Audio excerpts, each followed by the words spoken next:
desperation at that point. Everybody was extremely desperate, like not even Americans, just even Peruvians.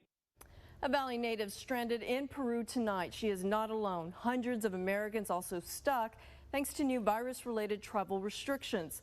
Channel 5's Taylor Winkle with more on her story. Last July, when she booked a trip to Peru with her friends, it was supposed to be really fun, like adventurous. Rio Grande City native Gabriela Garcia never thought it would end like this. Soldiers in the streets, stopping people, stopping cars, asking them, like, you know, what are you doing out here? What are you doing outside? The group landed in Lima, Peru on the 13th. There, they hopped on another quick flight to Cusco to hike Machu Picchu. After a day on the mountain, they headed back for Lima.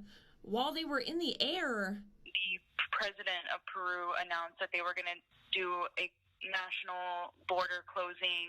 Nothing was going to be allowed in or out by land, sea, or air. 8 p.m. local time, the Peruvian government declaring a national state of emergency with a 15-day mandatory quarantine, closing all borders. And then as soon as we got in our Uber to go to our Airbnb, the driver started telling us about what the news was saying. He had the radio on, and he was basically telling us, like, you all need to get out right now. These pictures show the scene. There was people all over the airport, people sleeping on the ground.